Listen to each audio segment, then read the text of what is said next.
Yeah, that's a perfect analogy, I think. And also, we have to remember that certain subgroups within the collectivist movement actually advocate conflict within their own ranks.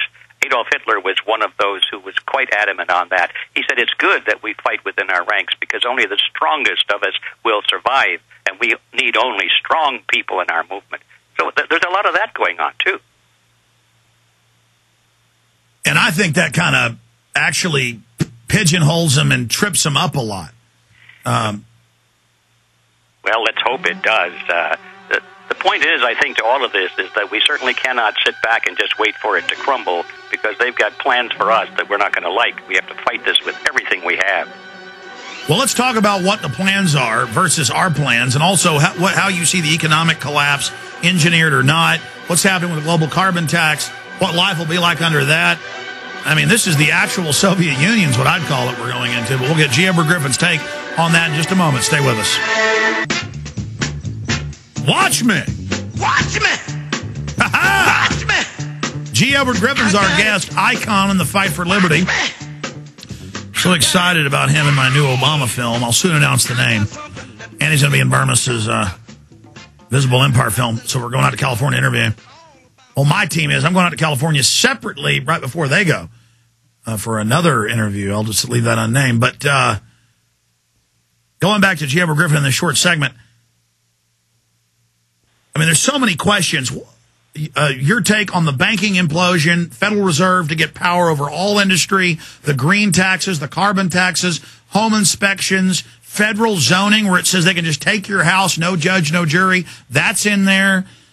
I mean, it looks like on every front, federalization of water, gun control, they're moving on every front right now.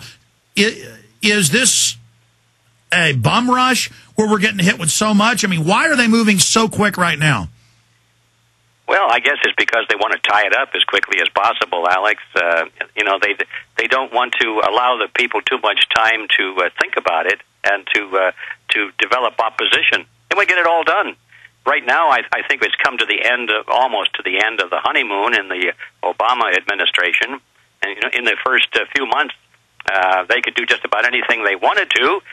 People would say, well, we don't know, give them a chance, let it work it out, and so forth. But they know that they didn't get too much done right away, that later on opposition might be developed to it. So I think that's part of it.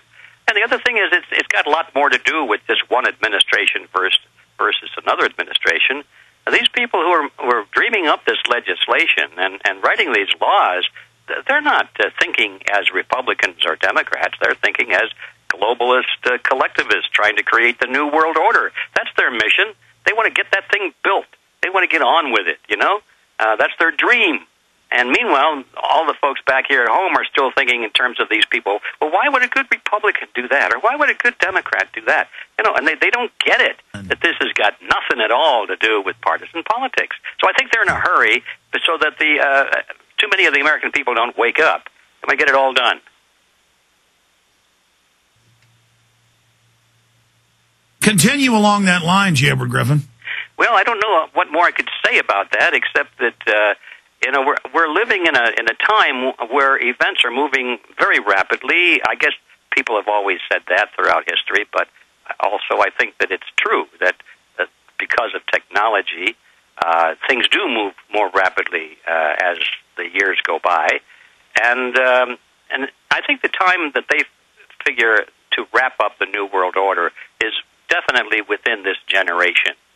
It used to be, I think, that they were thinking in terms of, well, 2-3 generations down the line, we'll get it all done. But now I think they've decided it's this generation, which means within this 20-year time span, probably less than that. And so it's moving very rapidly. And, we were talking just a moment ago about can we turn this around? Are we going to win? Are we going to lose? What's going to happen? Everybody wants to, think, what do I do? How do I prepare? What can I do for my family? All of these things. And nothing wrong with that kind of thinking. It's realistic thinking. But the main question is, are we going to win or are we going to lose? And my feeling is very strong on that, is that we are definitely going to win this battle because freedom will always win out. But the annoying question is, how long will it take? Is it going to be by the next election? No, it's definitely not going to be the next election. Yeah, how bad is it going to get? And one big problem with winning is people are in this instant gratification. Give me the Wendy's hamburger in 10 seconds or I'm angry. I catch myself even like this. It takes time to grow a orchard. It takes time to put in a garden. It takes time to build a new world order. It takes time to defeat it. And things are moving very quickly now. We're having great victories. People need to be more positive and realize things don't happen instantly. And I agree with you, we're going to win. The question is, how bad will it get? How many of us will be enslaved? When we talk about if they win, what is it like? It's like living under Joe Stalin with a high-tech overlay, isn't it, G. Edward Griffin? Yeah, I think that's a good analogy. Yes, high-tech overlay. A lot more effective means of controlling people, controlling their thoughts, controlling their health, their movement, and a lot more sophisticated weapons to put down opposition. Yeah, that's the high-tech overlay that makes it really scary. Yes, back to the theme, which is how long is it going to take? That's been one of the main points of Freedom Force International, is that we have the long view of history, and a lot of people get very impatient with that. I can understand that.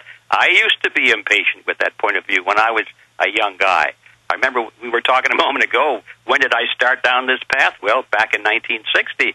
And I remember back in the 60s listening to some of the old-timers say, well, this is going to take quite a while to turn around. And I kept saying, the heck it is. Wait till I get in there. I'll turn this thing around right away. Well, turns out that the old-timers were right. And it turns out, hold on, 60 years is a blink of an eye, though. You've done a lot to start turning the ship. You have influenced tens of millions, G. Edward Griffin. Stay there, my friend. Quick break. We'll come right back with G. Edward Griffin.